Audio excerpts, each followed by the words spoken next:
In this video, we'll talk about triads in the context of major keys. We'll also include a short discussion of the dominant seventh chord in major keys. We'll see how those things relate to Roman numerals and figured bass, and how to use all of these things to do a simple and quick harmonic analysis. Triads are special kinds of chords that have two superimposed thirds. If you play a major scale, say in this case C major, the major scale that does not contain any accidentals, and using the notes from that scale, you build triads on each of those 7 scale degrees, what you have is this.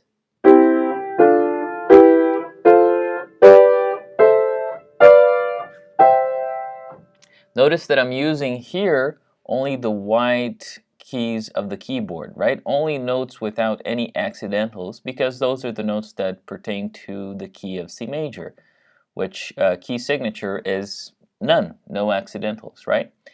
In major keys, then, we are building these triads on each of these scale degrees, and we can also, it is very customary to build a 7th chord on the dominant, on scale degree 5, right? So that scale degree 5 can replace the dominant triad. Both are used. We do not usually see, at least in traditional music theory and in much of the classical repertoire, 7th chords being built on any of the other scale degrees, because in those cases, the 7th of each of these triads would be considered a non-harmonic tone. It would have to be approached as such and resolved as such. So for example, here we have the C major triad, C, E, G. If I would add a B, a 7th on top of that, that by itself in traditional music theory, in Western classical music, would be dissonant. And that B would have to be resolved somewhere, for example, by going a step up. Right? So really the only 7th chord that is entirely consonant in major keys is the one built on the dominant, right? The dominant 7th chord.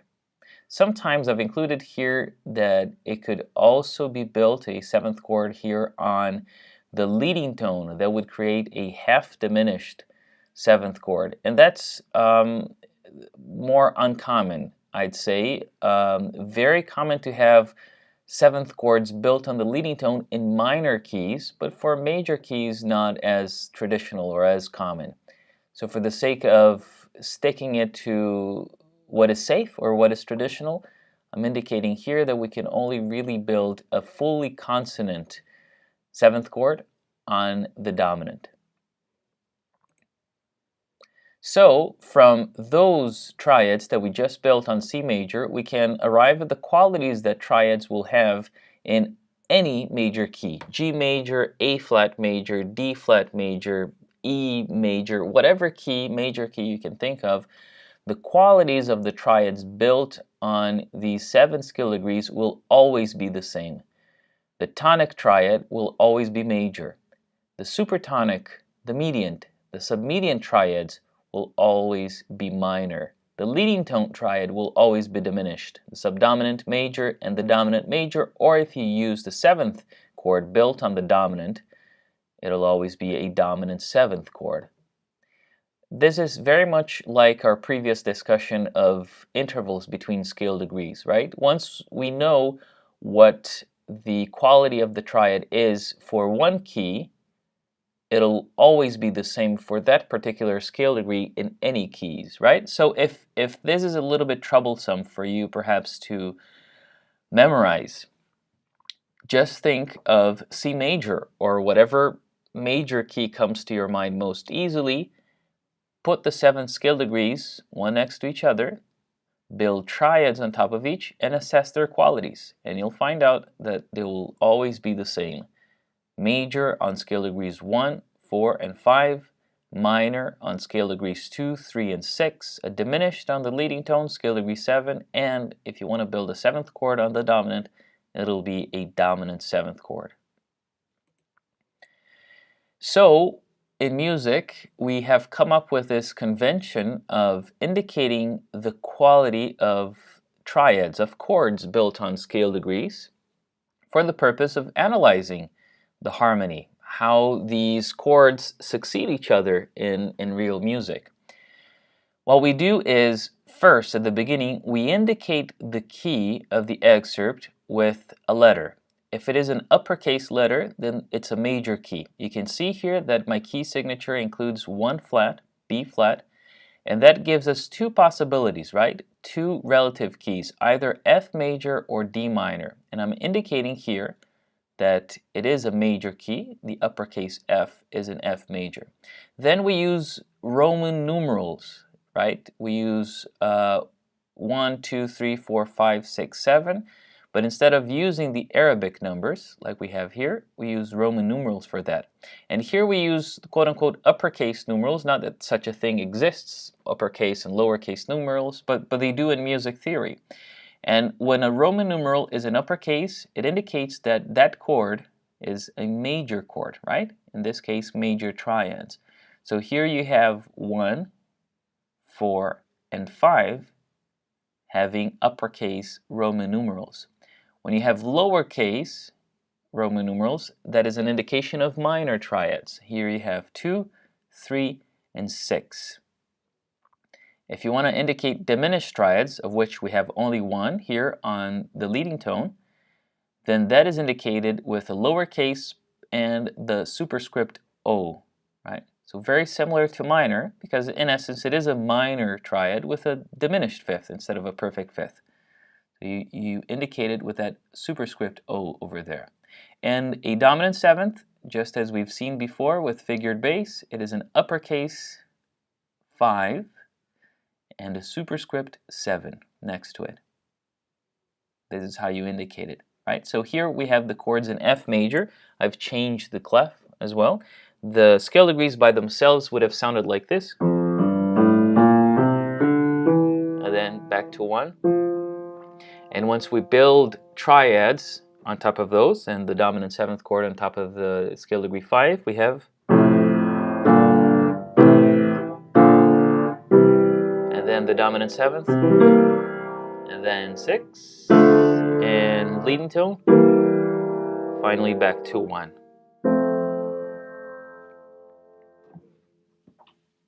You can see that I've changed the key, but the qualities have remained the same from what we had previously in C major, and it holds true for any other major key. And we can put Roman numerals and figured bass together to indicate not only what chord we're looking at in the context of that specific key, but also if it is inverted or not, right? So here we have 3 examples or 3 excerpts in G major. You know that because of the key signature and because of the uppercase G colon and then whatever follows it. In the first I have a G major chord, G, B, D, right? A G major triad, G to B being a major third, B to D a minor third. That is the recipe for a major triad. Well, G major triad in G major is built then on scale degree 1. So this is a 1 chord or a tonic chord. So you have that. The next 2 chords, the next 2 triads are the same as the first, but I'm inverting them. Here I have the third, B being the bass, the lowest note, and here I have D, the fifth, being the bass, the lowest note. So this one is the tonic chord in G major, right? The chord built on scale degree 1, but in first inversion. We indicate that with a superscript 6, or as you've seen before, a 6 over 3. And here we have it in second inversion because the fifth is at the bottom, and we indicate that with a 6 over 4, right? So we use the Roman numeral, and if the chord is in root position, you need nothing else.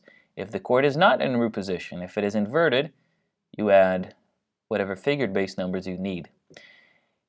Here is a triad whose root is E. E to G is a minor third. G to B is a major third. So this is the recipe for a minor triad. So this is E minor. We know that this is in G major because of the uppercase letter here, because of the key signature.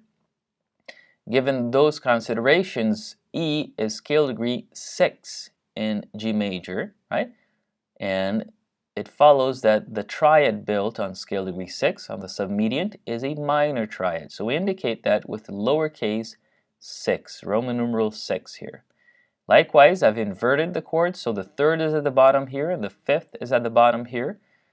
And so we have first inversion of the submediant and the second inversion of the submediant. And so I use the appropriate figured bass to indicate that. Root position, first inversion, second inversion, just like that. And finally, here's an example of a dominant 7th chord in G major. Scale degree 5 is, if you count, G, A, B, C, D. D, therefore, is our dominant. We build a 7th chord on the dominant. What we have is a major third, D to F sharp, mind the key signature, F sharp to a minor third, and then between D and C we have a minor 7th. In other words, we have a major triad, a minor 7th over the root. So this is a major minor 7th chord or a dominant 7th chord, right? Built on the dominant of G, so it has an uppercase Roman numeral 5 and the superscript 7 there, indicating that this is a 7th chord, a dominant 7th chord. Next, I've done the same thing as previously. I've inverted that chord so that F sharp is at the bottom, the third. Here A is at the bottom, the 5th, and here C is the bass, which is the 7th. So I have first inversion, second inversion, and third inversion. And so I indicate that appropriately with the figured bass numbers. So here I have 5, 6, 5, or dominant 6, 5. Here I have dominant 4, 3. And here I have dominant 4, 2, which I could have also written as 5 and a low 2 over here, right?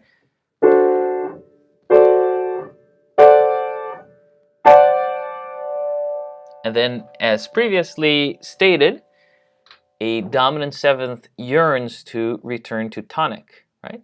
So, for example, if I play this and then this, it sounds very rewarding, very, very satisfying.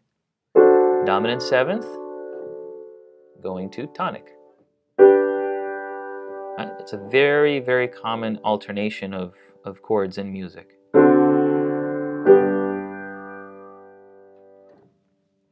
So, how do we do a harmonic analysis? That is, how do we assess what triads, what chords are being used in a specific excerpt of music by using our knowledge of Roman numerals, of triads, of figured bass? And the process is actually very similar to what we have seen before of identifying isolated triads. Now we're adding these triads to a specific context, to the context of a specific key. So we're adding a step to it, which is we have to think of the Roman numerals, right? We have to think of these triads in relation, which scale degrees they're built in relation to the tonic, to scale degree 1 of whatever key we're dealing with. So first up, we're going to tally up all of the notes for each chord we are presented. As before, we're going to cross out whatever note is doubled, so only 3 or 4 note names should remain. Then we're going to try and arrange those notes as superimposed thirds so we can find out what the root of those chords are. Then the qualities of the thirds, and if we have a 7th, of the 7th as well, will determine the quality of the chord. These qualities will inform us how to write the Roman numerals along with the roots that we find, right? So if we find a major triad, that will be an uppercase Roman numeral, a minor triad, lowercase Roman numeral. And we have also to relate the root back to the key that we're thinking of. What scale degree is it in that particular key? And lastly, I would add figured bass if any of those triads are inverted. So here's an example. This is a chorale by Bach.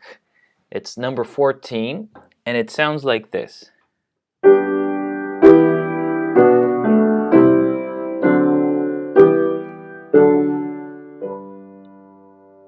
at least just the very beginning of it. Mind here that I have this 1/8 note circled, right? Because that is a non-harmonic tone, that is a passing tone between B and G, two harmonic tones of these two chords. And here we have a harmonic rhythm of a quarter note, meaning we have a change of triads or of chords once every beat, every quarter note. You'll notice that the beat here is the quarter note because the key signature is indicating that this is the measure contains 4 quarter notes per bar. Be mindful of the anacrusis here, of the upbeat, right? Just one beat, and then full bars will have 4 quarter notes per bar. This is in 4/4. So let's go over the steps. First, we have to find out the notes of each chord. The first one here, for example, we have G, B, D, G, right? We have 2 Gs, so we end up only by crossing out the doublings, G, B, and D. Thankfully, G, B, and D, just like that, those are already 2 superimposed thirds, right? So we already have that chord in root position. So the root is G. Now the quality of this triad is the following. G to B, major third, B to D is a minor third. That is a recipe of a major triad. So we know that this is a G major triad. We are in the key of G major. I have given, or probably if you see an example like this in your textbook or in real life, you'll look at the key signature that will give you one of 2 options, and very often you're given which option is the correct one. This could have been G major or E minor. This is in G major. So a G major triad in G major is built on scale degree 1, G. Because it's a major triad, we're going to use the uppercase Roman numeral here. So 1. Figured bass if necessary. Since this is in root position, it doesn't need any figured bass numbers. So this suffices, right? So at the beginning, doing these 6 steps for each chord might sound like a lot of work, but actually, you know, the more you do it, the more automatically, I'd say, you go over these six steps for each chord, up to a point where I think you'd get very comfortable, just like you would reading a book, right? A sentence of a book and understanding what that sentence is trying to communicate. Let's do these 6 steps for one more. We have here E, B, E, and G. So of the 4 notes, E is doubled. So in essence, we have E, B, and G, right? If I am to arrange that into stacks of thirds, what I'll have is E, G, B, right? If I bring this G down an octave, I can clearly see that I have E, G, B. Now to assess the quality, E to G is a minor third, G to B is a major third. So this is a minor triad, right? Since E is scale degree 6 in G major, right? We have G, A, B, C, D, E. And this is a minor triad. So we're going to write Roman numeral 6, but at lowercase Roman numeral 6 to indicate that this is a minor triad. The lowest note, the bass here, is E. E is the root of this chord. Therefore, we don't need any figured bass. Lowercase 6 will be enough in this case, right? You do that for the rest of them, you'll find out that this is the progression you have. 1, or tonic, 6, 3, submediant, mediant, you go to the subdominant, and then you arrive at a dominant 7th chord. Look at how it works. You have D, F sharp, C, and D. We have a missing or omitted 5th of this chord, right? But with experience, you'll notice that sometimes the 5th is omitted. But those 3 notes say all that they need to say, right? And then we'll go back to 6, and then to 5, not 5, 7, just the dominant triad. No note is omitted this time. And then back to tonic, right? This very satisfying resolution of dominant to tonic. Okay, thanks for watching. Next video, we'll be talking all about chords in minor keys with a very similar approach to this video.